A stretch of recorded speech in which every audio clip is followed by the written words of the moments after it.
soon as you start recording. My cat's going to be here. All right. So I'll call the meeting to order at 6 o'clock. Thanks for joining us tonight, everybody. Sorry, I'm just getting myself together here. Any changes to the agenda? All right, hearing and seeing none, we'll go on to the first item for voting, which is our administrative reports, which is the secretary's report from our February 11th meeting.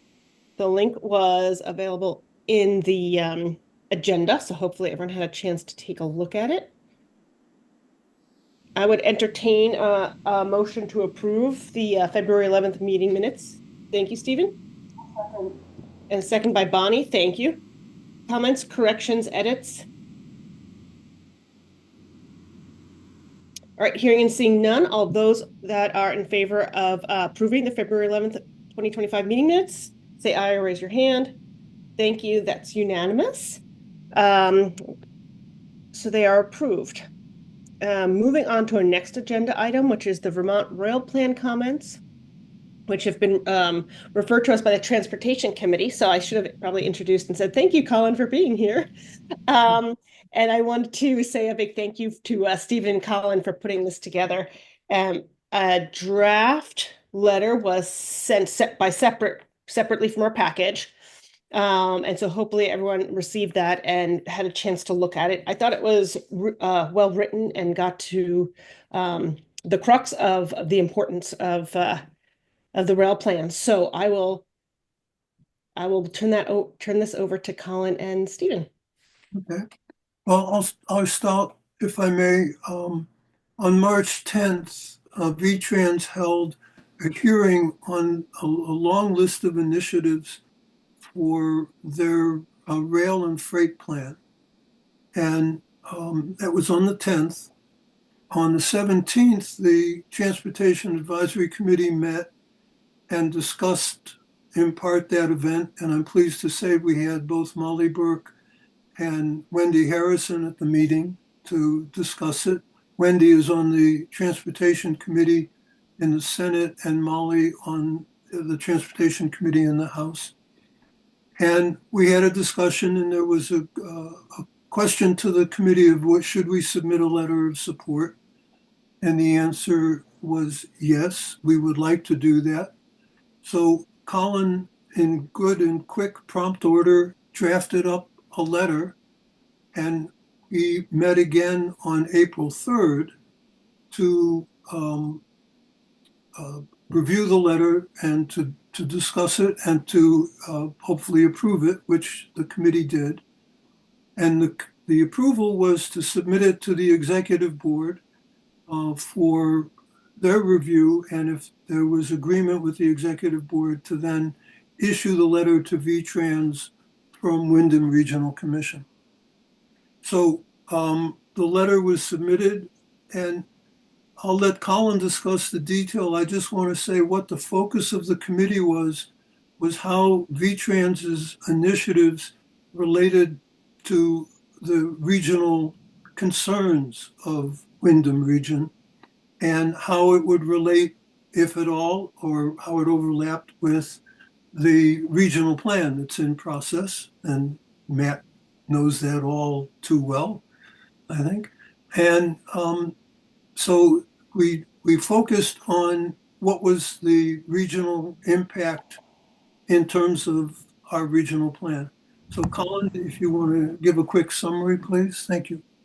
Yep. So I think just broadly that the purpose of this, the idea was to just highlight a few specific initiatives that have been named in this draft list that are, particularly relevant to our region. I think we can, this is obviously, being developed by VTrans staff in Montpelier. They're working with a consultant based out of Burlington. I think we can, be a little bit, forgotten to a certain extent in the particular needs that we have. And so the major things that we had highlighted are the extension of what's called the Valley Flyer service, which currently runs to Greenfield, Massachusetts.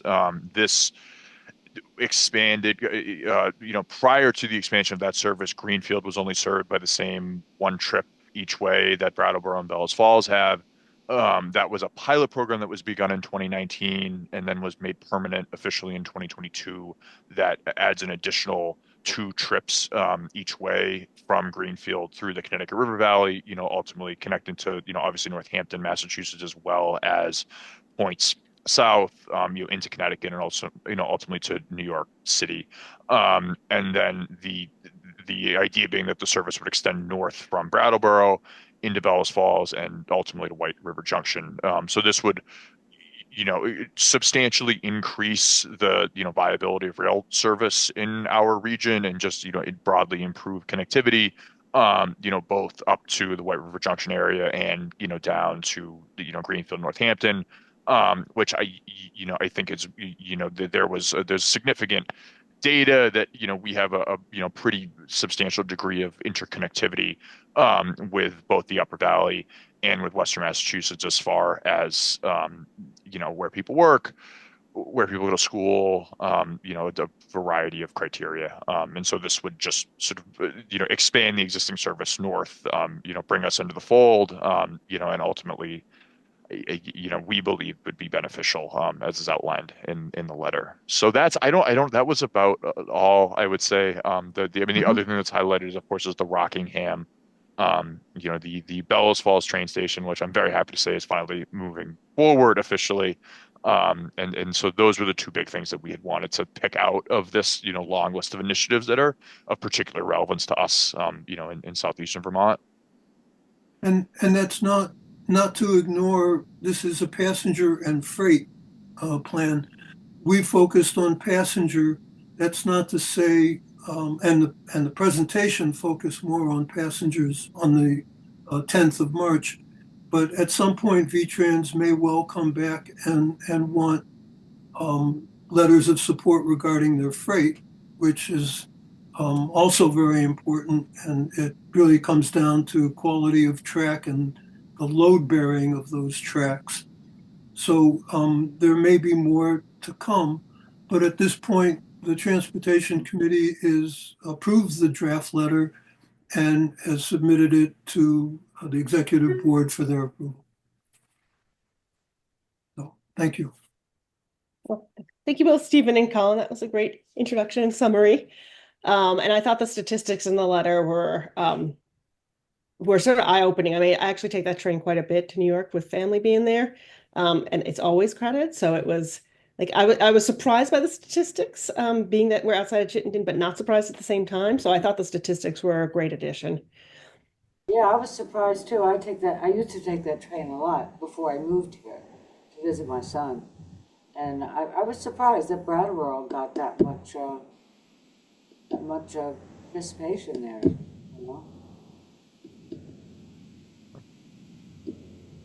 Yes, Steve Lemke. Can I assume that Molly and Wendy were both in favor of this as well? Yes, they so. were. Good. Yes.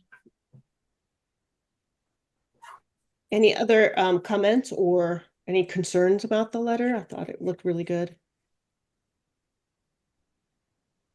All right, hearing and seeing no other comments or questions, I would entertain a motion to approve submission of the Vermont Rail Plan comments.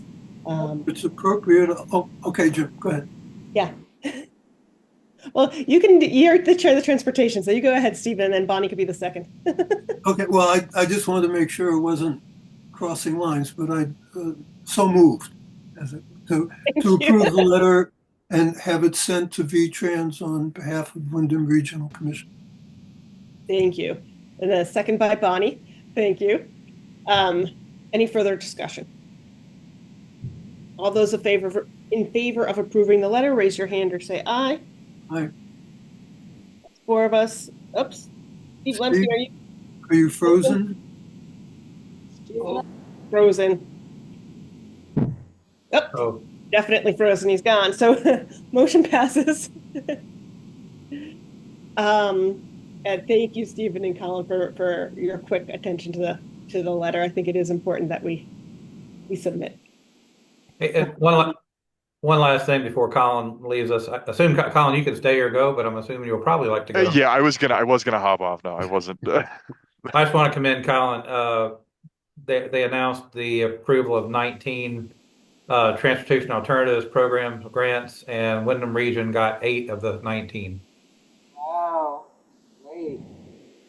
So, and Colin, do you want to briefly describe what transportation alternatives grants Yeah, are? no, I can. I mean, the transportation alternatives are, really the primary discretionary grant funding available from VTrans for towns to complete, infrastructure projects, transportation infrastructure projects, I should say.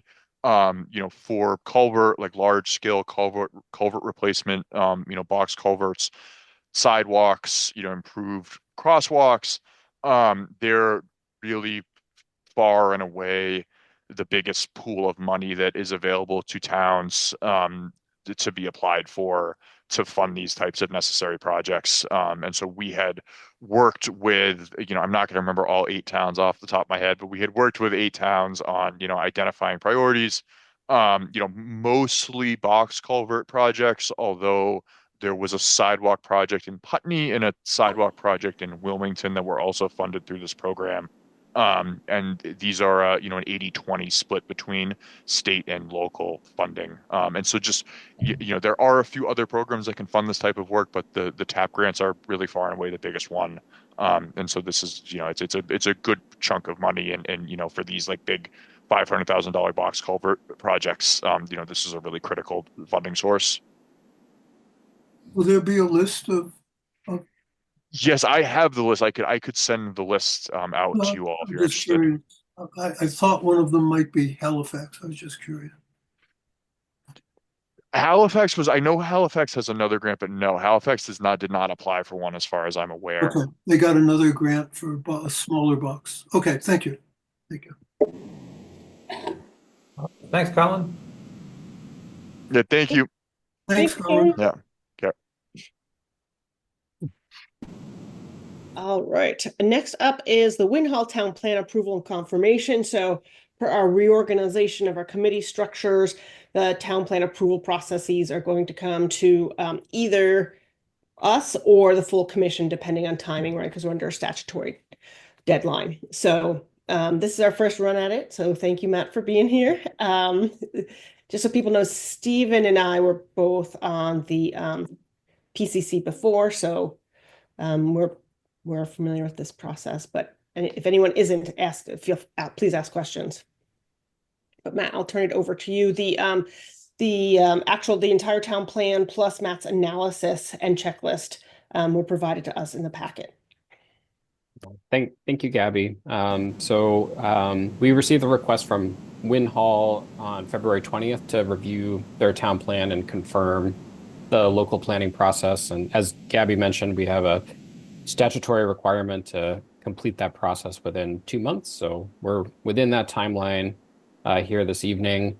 With the reorganization of the WRC committees, previously the Planning Coordination Committee would hold the required public hearing for this request. And then staff prepared what I provided to you this evening, which is the findings, recommendations, and comments, and also the municipal plan review tool. And at those meetings with the Planning Coordination Committee, if they chose to, they could add on additional comments to the staff draft findings, recommendations, and comments. So I did hold the required public hearing last week on April 1st on Zoom. We did follow all the public hearing notice requirements for that hearing.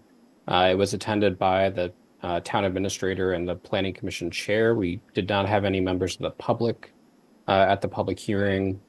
We haven't received any comments from adjacent towns on this request for WRC approval of the Winhall Town Plan. You'll see in the findings, recommendations, and comments, based on the staff review, the town plan has all the required plan elements and is consistent with the Vermont planning goals. It's compatible with the town plans of adjacent communities, as well as with our regional plan. We also looked at Win Hall's municipal planning process and believe that their current planning process meets the statutory requirements for confirmation of the municipal planning process. So the staff recommendation is for approval of the town plan and for confirmation of the local planning process.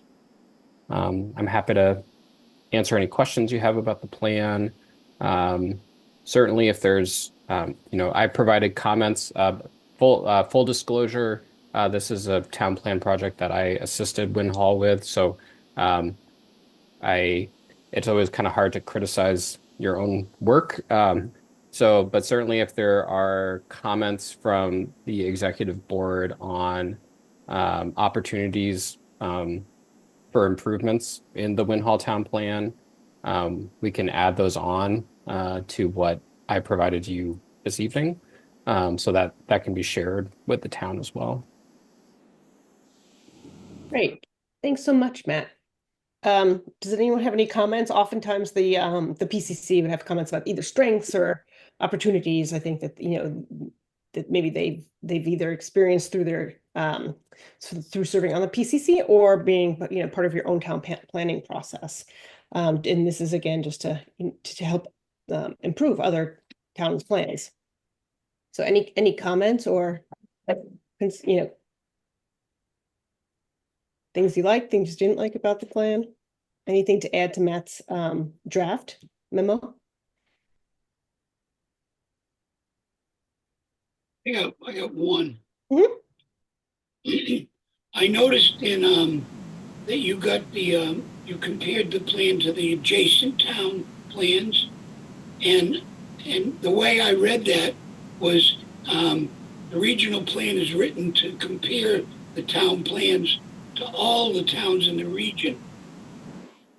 Did I read that right?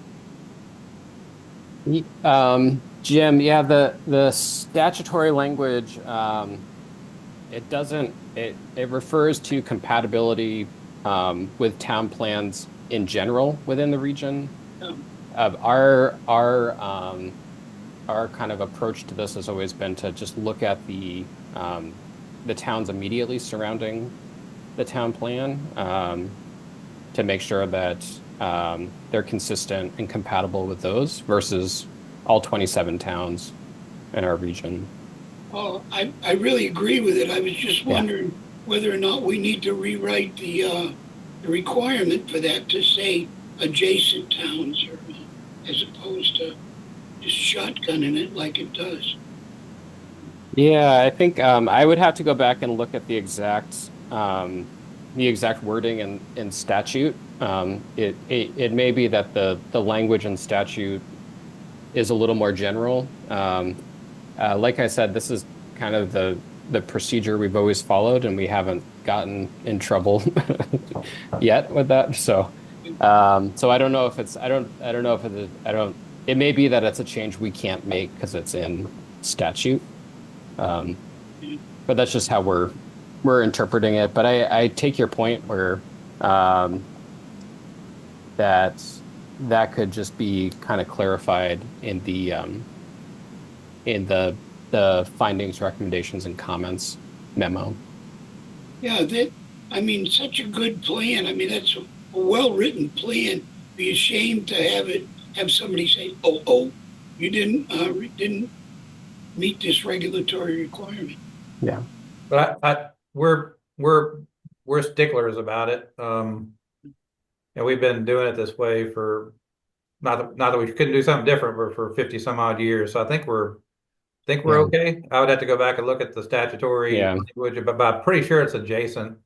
And everywhere else I've worked, it's always the adjacent towns. Yeah. And then, of course, comporting with what, when I worked for county government, is, comporting with the other larger, like regional or county plan. So I think, especially, Jim, since we deemed it comports with the regional plan, I think that's what captures the broader geography. And I think that's why I'm 99% sure the statute says adjoining towns for that reason. Because just want to make sure there's no conflict with the borders, with the border towns, and then you would assume that the regional plan would capture the larger geography. I mean, I'm glad you thought about that because I appreciate your paying attention to it, but I think we're in good shape. Excellent. Any other comments? I think as Jim said, I think Matt, you always do a nice job with the town plans. Read a couple that Matt has helped the towns with, so. Thank you. All right, hearing and seeing no other comments. I would entertain a motion to approve the Win Hall Town Plan as adopted on February 19th, 2025, and confirm Win Hall's planning process. I'd like to make that motion. Thank you, Jim. Do I have a second? I'll second. Thank you, Bonnie. Oh, Steve Lemke, you're just a smidge late, sorry. Any other comments or thoughts? All right, hearing and seeing none, all those in favor of approving the town plan and their planning process, raise your hand or say aye. Aye. Thank you, that's unanimous, so motion passes. Thanks for being here, Matt. Yeah. And presenting that. I think you have a next item up to. Gabby, I'm sorry. Who seconded the motion? I'm sorry. Bonnie. Okay. Yep, it's Jim, then Bonnie. All right, and Matt, I think the next item is yours too, or at least the memo was yours. Yes, yes. Which is the regional plan adoption update and timeline. Yeah, thank you. So I just wanted to check in with the executive board and provide an update on our regional plan update. So as you know, we had an opportunity for the commissioners to review the draft website late last fall. And then following that, we made a few changes to the website, and then we held we had 4 in-person meetings in Brattleboro, Bellows Falls, Wilmington, and Londonderry in February. And then we also held a Zoom meeting as well. We didn't receive any public comments at those meetings. Well, we received comments, but nothing that required changes to the plan at those meetings. And we didn't receive any public comments during that period of time too, when we were requesting public review and comments of the draft plan. Most of the comments that we got from commissioners, many of them were from the project review committee on the policies in the plan, because that committee works the most with our policies through Act 250 and Section 248A proceedings. They had very helpful comments on just how those policies could be updated based on their experience with reviewing projects and looking at our policies in relation to those projects. So I worked with Alyssa to make those revisions to the policies, and we shared those with the project review committee in mid-March. And then there's some other just minor revisions to some sections in the plan that are really just more of the background context information and data. So our goal is to have all those final revisions to EdgeWorks really within the next few days. The consultant we're working with on developing and designing the website. And then they'll be updating the website based on those revisions. We would like to ask the full commission at their meeting on April 29th to vote to proceed to holding the public hearings. We will have the website updated at least a few days before that meeting on April 29th, so that commissioners have an opportunity to review it before the meeting on April 29th. For the adoption process, as you know, there are changes with Act 181 in terms of how regional plans will be approved going forward. So with the new Land Use Review Board going forward, the Land Use Review Board will be approving regional plans after they're adopted by commissioners. We have until December 31st of 2026 to submit a plan that complies with the Act 181 requirements to the Land Use Review Board for approval. So with this current update, just because we started this process, as you know, before the Act 181 changes, and we're very close to completing it when those changes went into effect, we're going to ask our commissioners to adopt the plan, and we're not going to send it to the Land Use Review Board for approval. But then we will be completing an update to the plan before that December 31st, 2026 deadline. But we do need to hold 2 public hearings before the commissioners can vote to adopt the plan. And we need to provide 60 days notice of those hearings. And so with the goal of having the full commission vote to proceed to the public hearings on April 29th, we would be looking to schedule those public hearings in early July. That will provide us with enough time to send the notice out and meet that 60-day notice requirement before we hold the first hearing.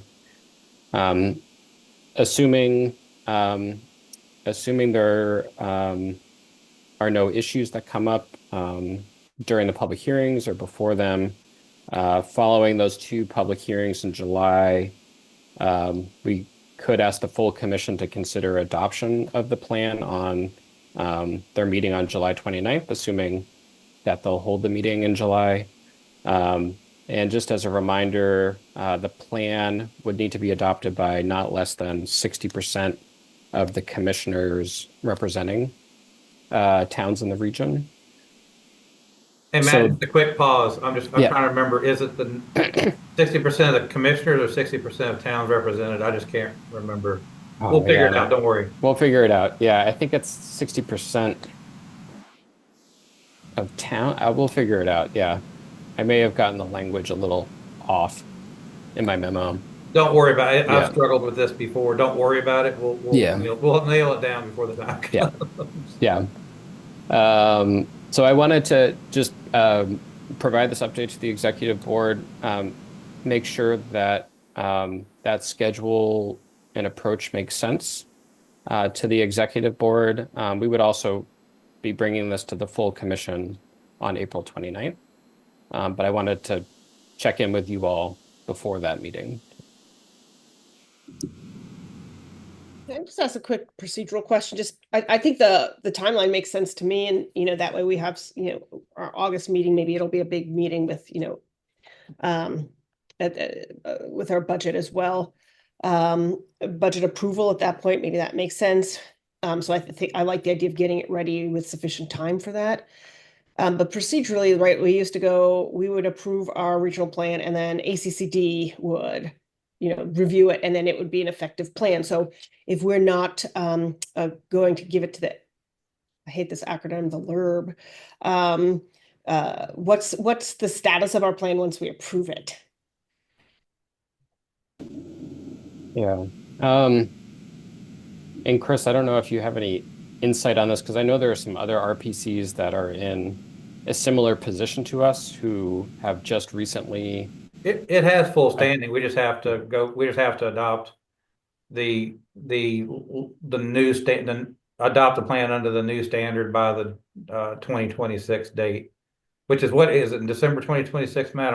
Is that what you said? Yep, December. So we're approving a plan under, basically it's not the old rules, it's actually still the current rules. And so it still has the same standing as because they haven't even promulgated the rules yet, have they, Matt? And we don't have the 3 rules, the 2 or 2 right. rules. We don't have any of that stuff. Yeah, right. The Land Use Review Board is still developing, right, their own process for approving regional plans. So I guess I don't even know if they're set up to approve our plan, like if we tried to submit it to them. So we're kind of in this strange period of time transitioning to the new process. Yeah. And my suggestion is that we submit it to them, not asking for approval. Yep. Just say, here it is. We're not asking for your approval. And I would just tell them a little bit of the history. We've been working on this for years. It actually began during the pandemic when we had to readopt. And so we wanted to move forward because we had the momentum built, before the changes ever came through Act 181, and just letting them know. That way they're just aware. They've been holding meetings around the state in the different districts, and they're very accessible. And the people, most of the people who are on the LURB have, a couple are actually well, the chair or the director is Janet. She worked for Bennington County Regional Commission before going to the LURB. Alex Weinhagen is a professional planner. It's kind of just a different context than what we've worked with before. So I think they totally understand where we're at and where we're going. So nothing, in other words, nothing I would worry about.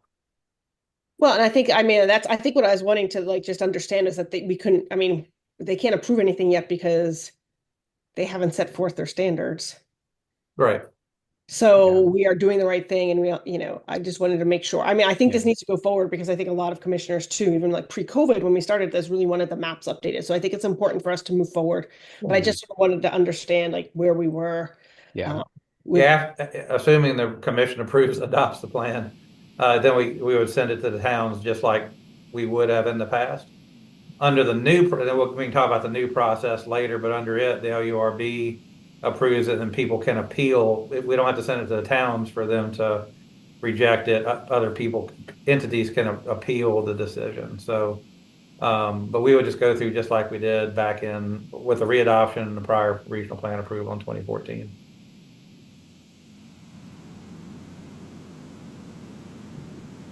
Any other questions about the plan or concerns about the?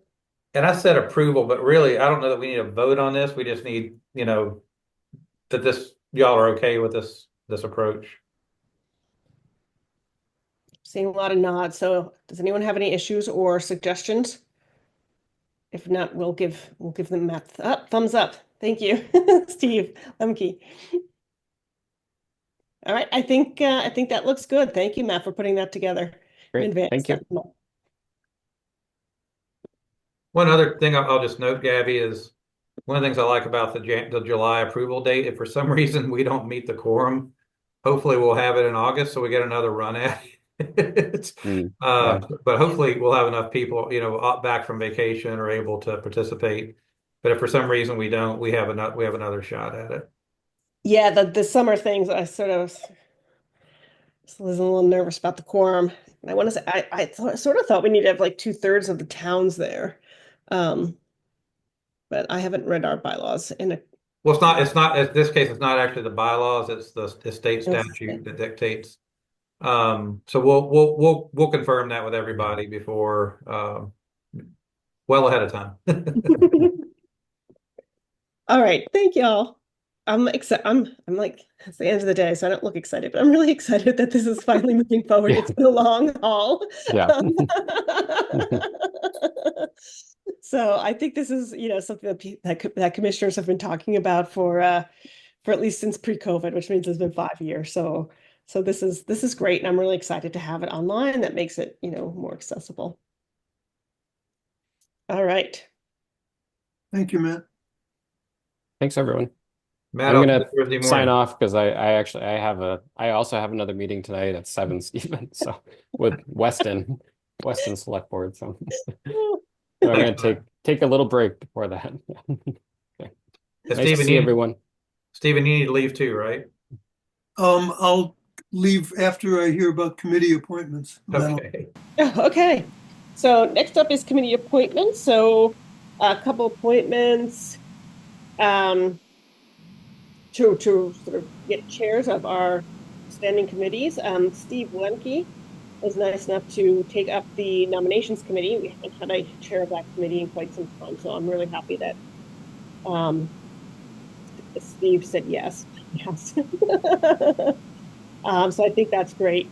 And then Jim Pinkerton is the new head of the PRC. He accepted, or he said he would accept.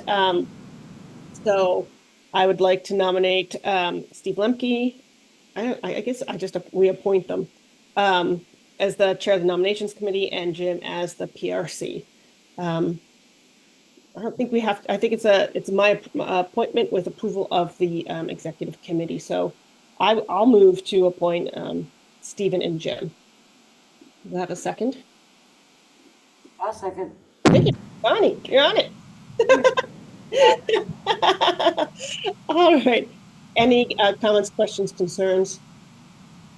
Hearing and seeing none. All those in favor of the nominations, please raise your hand or say aye. You can vote for yourself, by the way. It's fun. Any opposed? All right, motion passes. Thank you, both Jim and Stephen. Or Steve, I don't know, I keep saying Stephen. The other is there is a new commissioner from Vernon, and I'm assuming you know him, Jim. Ian. Yep. Yep, and he did express interest in transportation. So we did send out some nomination forms. One commissioner expressed interest in natural resources, which of course that committee has been sunset. And then Ian also expressed an interest in transportation. So Stephen, is that something? Would you be interested in another transportation committee member? Yes. Okay.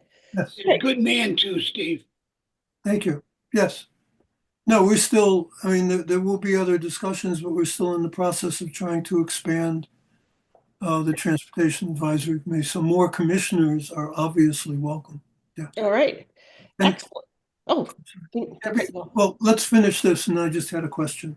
oh yeah. So I'm going to move to appoint Ian from Vernon to the Transportation Committee. Can I have a second? Second. Thank you, Jim. Any comments, questions, concerns? Hearing and seeing none. All those in favor of that appointment, raise your hand or say aye. Thank you. That's unanimous. Your question, Stephen? Yes, I'm just curious if you'd received a letter from the Select Board in Halifax about the appointments of regional commissioners. I think Chris is going to have Ashley check that. Ashley sends me Okay. the new commissioner intake form, or it talks about their interests. I don't get all of them from the town themselves. I just wanted to check, but I just wanted to identify that Edie Edwards had not stepped forward. And now the second commissioner from Halifax will be Pete Silverberg. Great. And I apologize for having to run away and miss an outstanding executive director report. But I want to do what Matt just did, which is get to a meeting at 7 o'clock. It's in the town office. So thank you and have a good night. Thank you for being here, Stephen. Thank you. Take care, Steve. All right, with that, we'll turn it over to Chris. So first, I just note that I asked Margot to draft what are called the Vermont 401 water quality permit requirements for the Connecticut River Dam relicensing. These basically summarized what comments that we provided before. Everything was tied to the regional plan, but I don't think but nothing really surprising that we would comment on.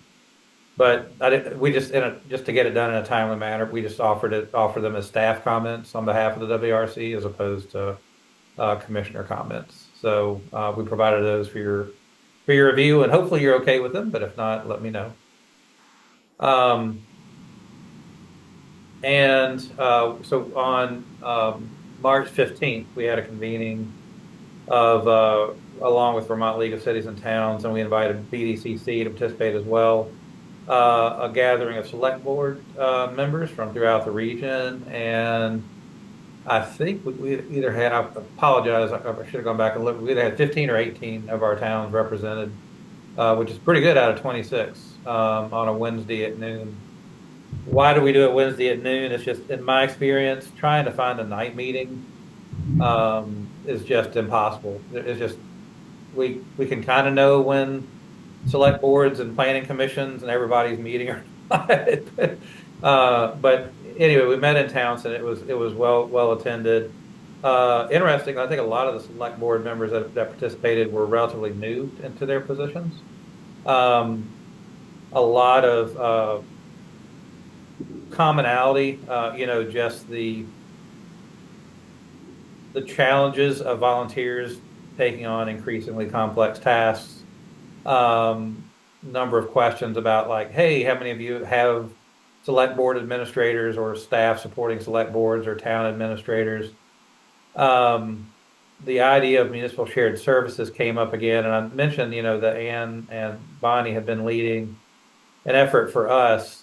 But I also noted that really, like, to do it justice, we need to give it serious time.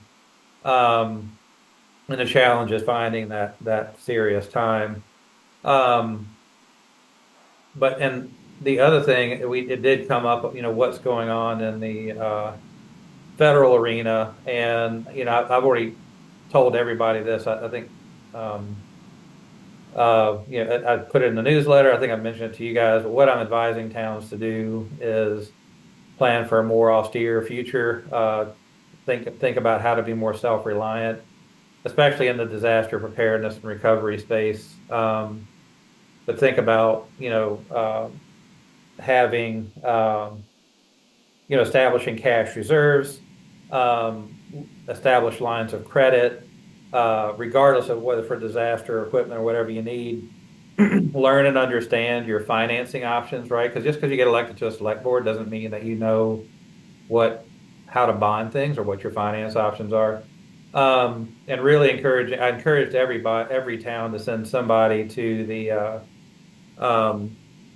Vermont Bond Bank's annual forum on capital improvement planning, or capital planning and budgeting.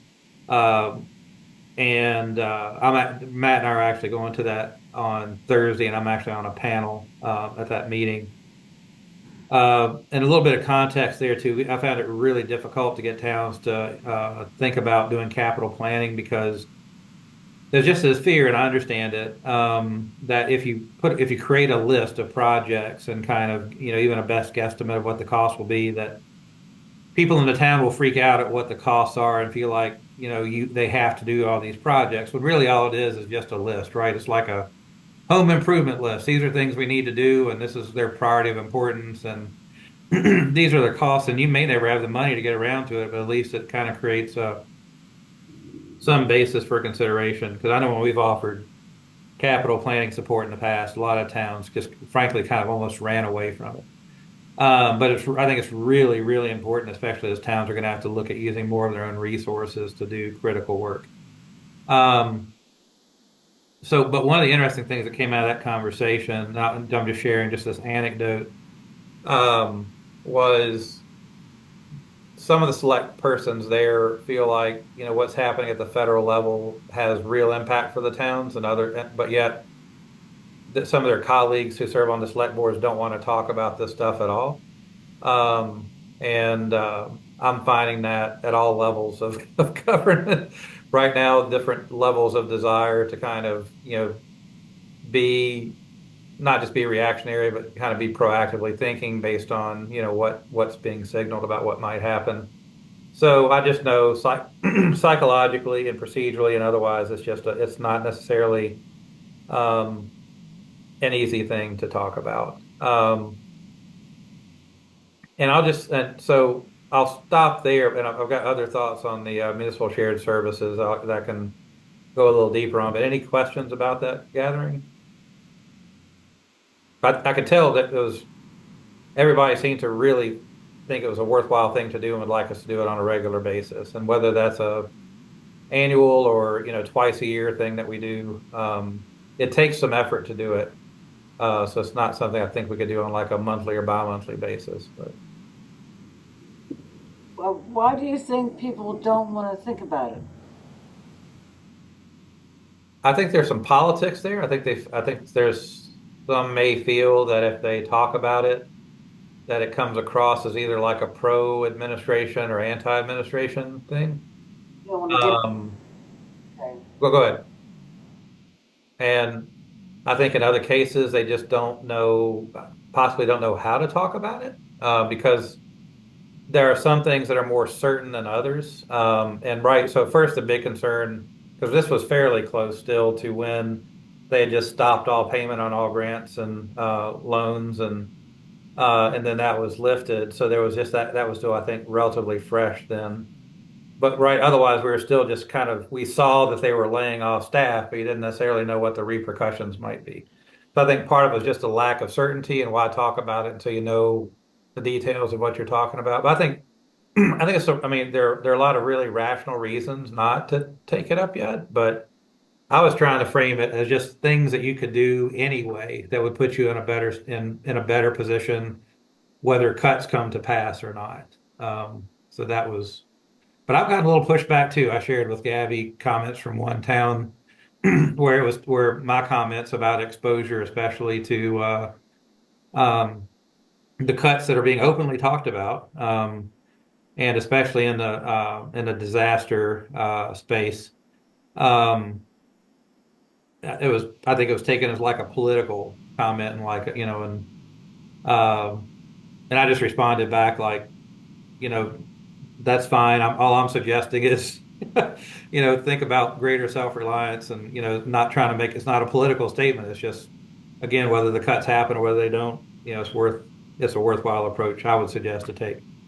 Nobody else in the town, it was kind of broadly distributed. Nobody else in the town seemed to take any offense or take it any differently than what I offered it as. But anything up? Any other questions, Steve? Chris, when you were in Guilford, Guilford had a sort of a study on washouts, and one of the things Chris said is that indicating that things may dry up a little bit. And I thought your suggestion, totally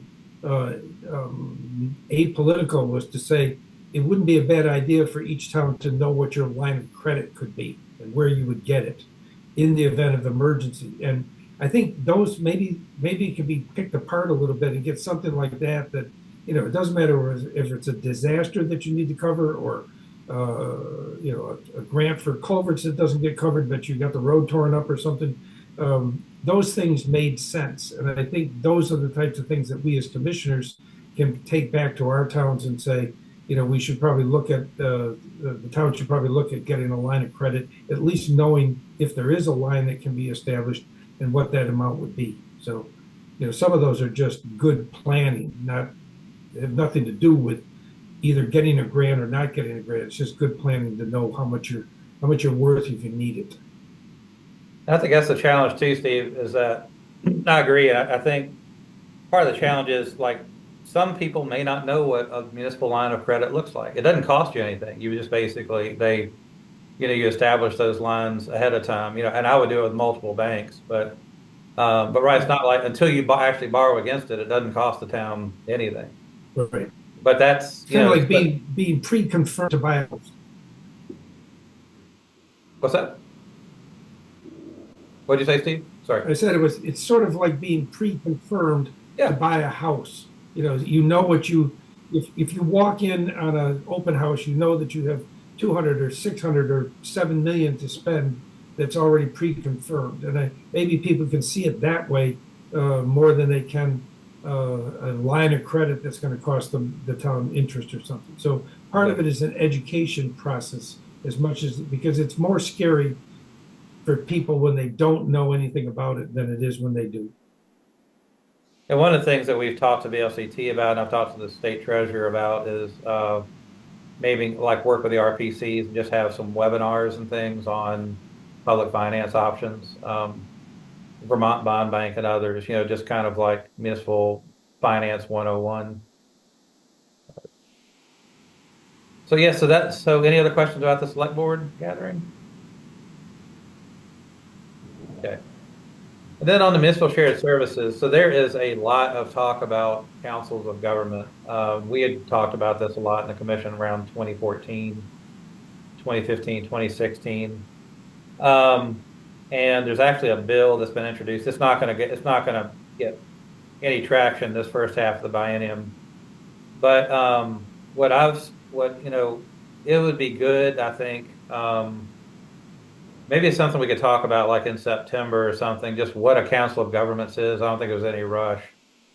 but I did a very simple, like less than one pager describing what it is. And what I've been suggesting, and so council of government is just, and I don't mean to get into detail, but to me it is important related to the intermunicipal shared services conversation.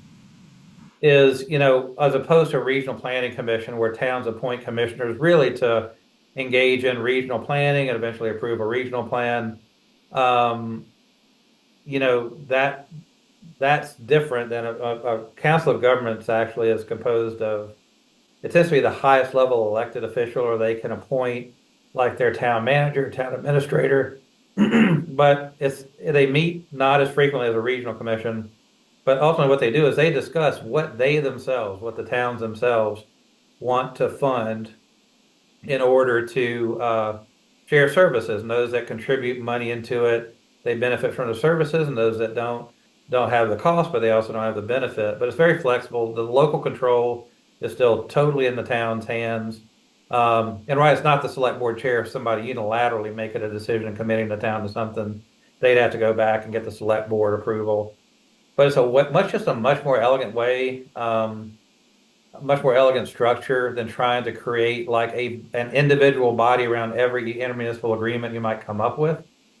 Because what's happened in Chittenden County is they've created so many intermunicipal agreements that the select boards can't even keep track of who's on what. And what the Franklin Regional Council of Governments model is like they have the regional, it's under one executive director that administers the larger organization. They have the regional planning commission doing all the regular regional planning commission stuff. And then they have the Council of Governments that is chaired by, it has its own board. And then there are specific staff and other things that work, more directly for the Council of Governments, and others that work more for the Regional Planning Commission under the one director. It's just kind of a simple, elegant way to do it. And what I've been, so there's been all this talk at the State House now, unfortunately, this is not because of me, but about now it's like, it used to be fear of Council of Governments because it might turn into a county.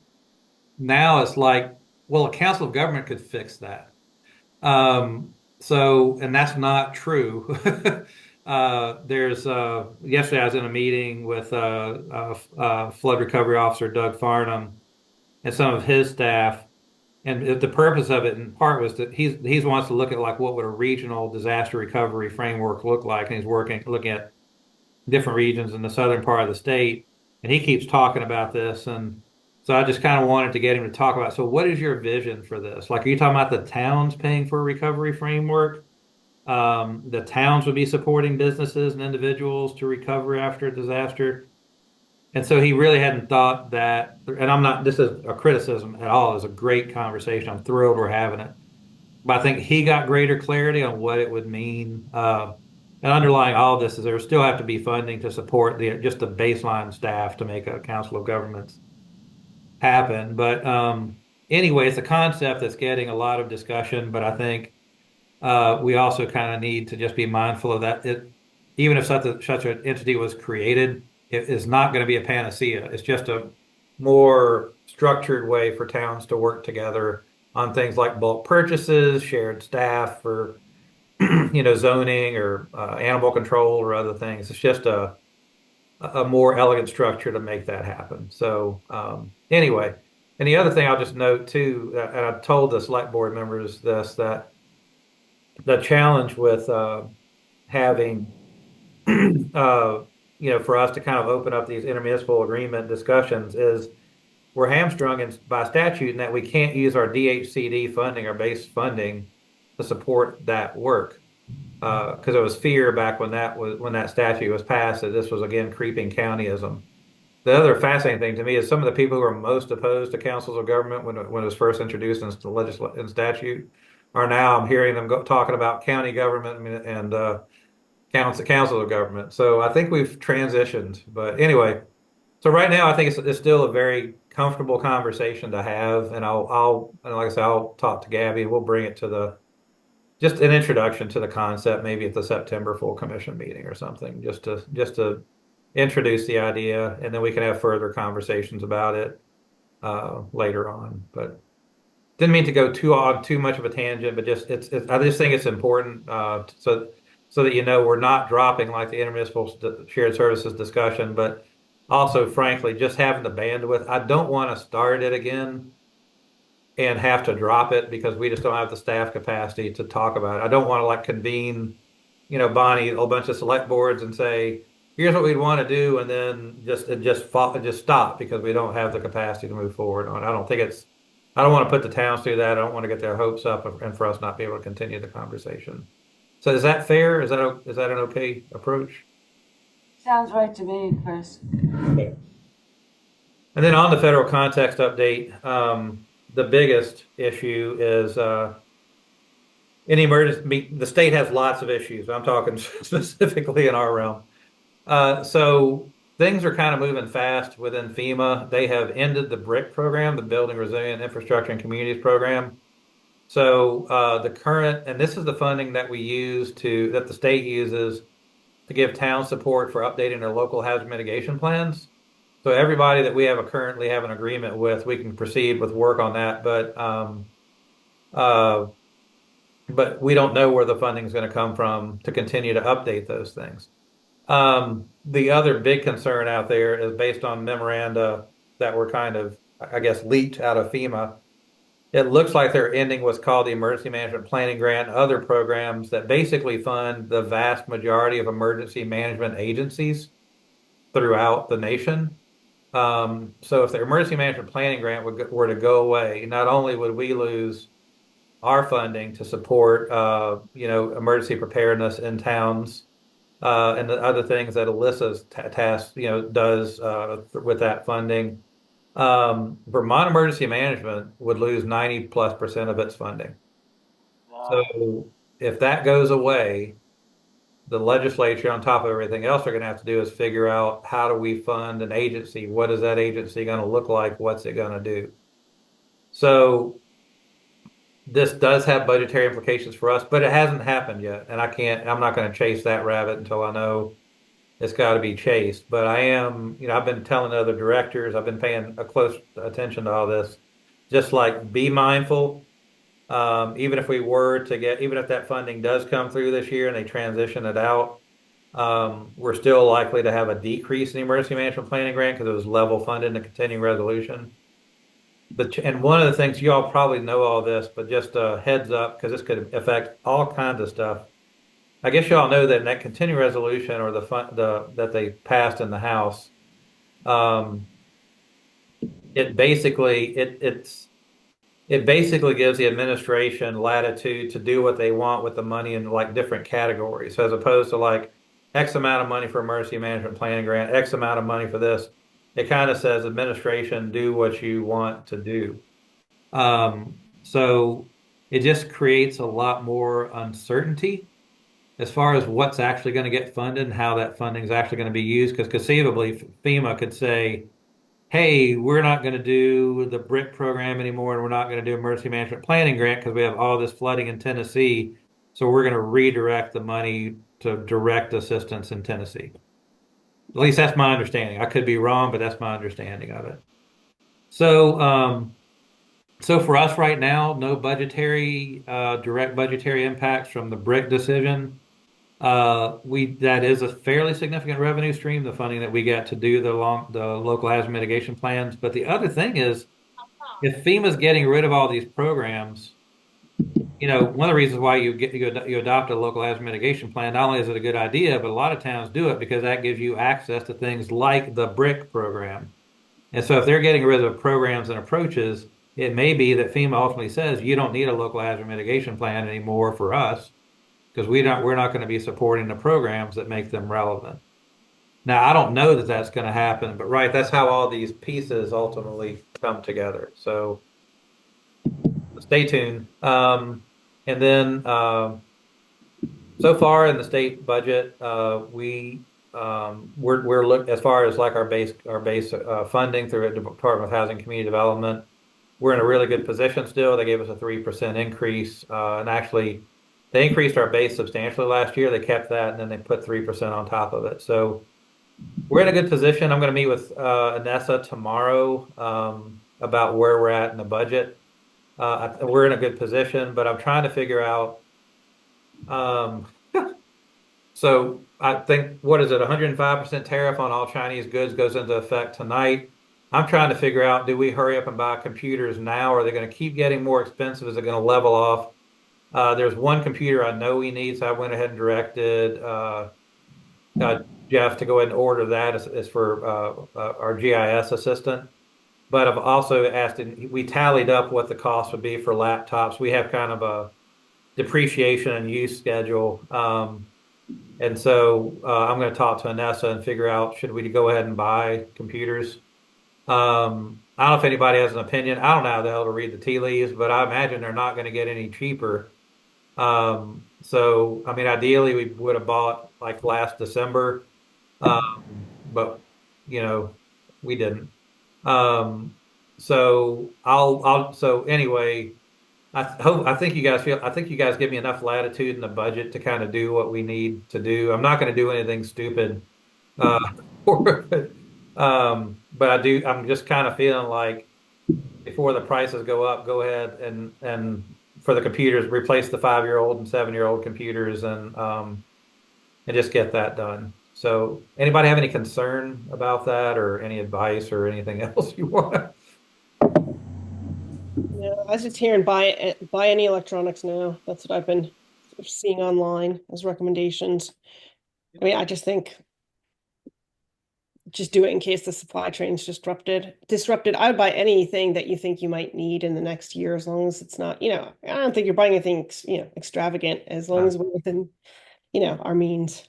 No, this is all just laptops, and I mean it's nothing fancy. I don't think we have anything extravagant to replace or buy. So, and it feels like this ball is rolling with enough momentum that it's not like going to just stop and suddenly prices are going to crash. Computer companies live and die by turns. How long they got that chip in stock before it gets in a machine and sold. And so they really work at a very, very close time scale on that. So what you see today is going to be the cheapest you're going to see for a while. Okay. That's good to know, Jim. I appreciate that affirmation. So if we have to stretch ourselves a little bit, by stretch ourselves, I don't mean like hurt salaries or anything. I just mean if it looks like I can borrow from another budget line item that's not equipment, if you guys don't mind, I'll go ahead and do that just to be the most prudent thing we can do. And one last thing I'll just say is, remember, I've been stressing over the last few years that we've taken a pretty conservative budget approach. I didn't want to overstaff because I didn't know what was going to happen. I was not expecting this. But I don't know where we're going to be in the next budget year. I don't want to guess, but I think, we're in as good a position as we can be. Other RPCs really staffed up, and I'm not being critical at all. I mean, they really staffed up, and one of the reasons why so in some respects we couldn't staff up because of people would have to move here. We don't have housing. Who are we going to get to move here? It's not like we have a bunch of planners lurking in the woods out there, right? So there was that issue too, but also, we built in about $150,000 buffer in the budget. So to where the idea is if something goes away, we would still have that buffer and try not to affect our staffing and salary levels. The idea being to be sustainable. So we'll see. But right now, I'm not. My hair is not on fire yet. Of course, I don't have any hair. So I guess that's not a good analogy. So any questions for me? I'm sorry to go on so long, but it's kind of important stuff. Good. No, thank you for filling us in on that. And Steve Lemke, I thought you were talking, maybe muted. I didn't know if you had something to add or. I was just going to say, I read a long article today about China. China's not going to come back to the negotiating table in the next few days. They're really hunkering down to say we can match a real trade war here. So, if you have something that's there and that needs to be replaced and you have the resources to do it, you might want to, maybe not all of them, but half of them or something like that, so that I think this is, if it goes the way it's going to go, the administration can add another 50% to to the Chinese tariffs, and that would be, it's just going in the wrong direction. So, And I think part of the challenge, and not to go on about this, but we started this war, but I don't know that our population knew we were starting a war. And it's not like, yes, gung ho, we're going to go. But the rest of the world is kind of pissed off at us right now. And I think they're willing to take some pain to punch us in the mouth. So in China, especially, right, and given their structure, their government, they can say, it's gonna be hard, but we're gonna punch them back. But right now we've got the Canadians wanting, elbows up wanting to punch us back, and so they're willing to take the pain, I think, to Mac. And so that's why I'm just figuring. I'm not being political about this. My calculation is this doesn't end anytime soon. Therefore, expect costs to go up. And okie dokie. Well, that's all I've got. So turn it back to Gabby. okay. Ending on a high note there, Chris. All right. So thank you for those updates. Committee chair reports. Any committee chairs want to report something? We haven't had too many meetings, committee meetings, so. Okay, I'm seeing shakes of the head, no. Review of action items. I don't think we have any specific action items, but one thing that is, just still out there is, we want to make sure that when we do our work plan next year, we think about what pop-up committees we want to create and how we're going to create them. So that's still on our list. I want to just remind people of that and make sure we think about commissioner engagement and continue with good commissioner engagement. And be thoughtful about those committees. So, Gabby, if I could just add one, Steve, we need to activate you as a nominating committee chair because we've got some vacancies on the exec board. Gabby, I think we had said maybe a May full. We'll figure out when the next full commission meeting would be. I used to have my list right here. What the dates are, and I don't see it. But not for April, but for a future month, we need to come up with some nominations. So, is that fair? Is that fair action item, Gabby? Yep. And I've been reaching out to people, no luck. But so again, if anybody has recommendations of people that they have been on committees with that they think would be good executive committee members, let me know and I'll reach out to them. Yep. Yeah, from the same town. Yep. Sure. Emke and I are from the same town. I think we had, we thought that it wasn't, as long as we had diverse towns, if we had two from the same town, that was perfectly fine. And we had Jim and Tim both from Yeah. I think Rick Cohen would be a really good person. All right, great. I will reach out to him. Thank you, Bonnie. And if anybody thinks of somebody that they think would be a good fit for the executive board, just shoot me or Chris an email and I'll reach out to them and see if they have the time and capacity. And one thing I'll just note is the load is lighter now with the dissolution of some of the other committees. You don't necessarily write. Some months you guys might have like 5 hours to give to the commission, but that's, unfortunate. But for Jim, there are few of you who will still have a heavier load, but it's not as heavy a load as what it would have been. So Gabby, should you and I discuss the timing, regardless of how many people there might be? We should probably get the timing down so we're not behind in making the proper process in place and so forth. So that sounds good. In the past, it's really not really been. It's been sort of, we can talk about it offline, but it's not been there's not been a particular system. It's been sort of Carolyn reaching out to people. So so yeah, I think this is a good time to put up, timing in place, make sure we know what we're doing this year. And then, because there'll also be election for vice president, because Jack was also vice president, vice chair. I don't know why. And so Jack was also vice chair. So it'll be vice chair and then executive board members. And I'm happy to provide staff support however y'all want. I love though having a nominating committee because I feel uncomfortable being involved in choosing my bosses. So the more that it can be commissioner driven as opposed to staff suggestion, that would be great. Like I said, I'm happy to kind of share, insight into participation or other things, but really appreciate y'all stepping up and doing the nominating. That'd be great. All right, so Steve, why don't you, if you don't mind, just shoot me an email offline and we can pick a time to talk. That'd be great. Thanks Yeah, I'll for, do that. And Bonnie, Thanks. just for the record, Gabby and I are both from the same town, so it does work to a reasonable degree. we don't really see each other. We're still on Zoom. It's like we're not. Exactly. It's conspiring every day on how to make a difference. That was all the action items and things I wanted to bring to everyone's attention for tonight. I didn't miss anything, did I, Chris? Nope. Okay. And then, oh, did we have public? We usually have public comment. Uh-oh. I don't know how that dropped off, but we will now accept public comment. We will not accept public comment, even though that's not, I think Robert's rules would disagree with us, but is there anything you want to say or make announcements that were not anything that was not on the agenda tonight? All right. With that, I would entertain a motion to adjourn. So moved. Bonnie, thank you. Second by Steve. Thank you. Non-debatable motion. All those in favor, raise your hand to say aye. Motion unanimous. We are adjourned at 7:11 p.m. Nice seeing y'all. Thank you. Here.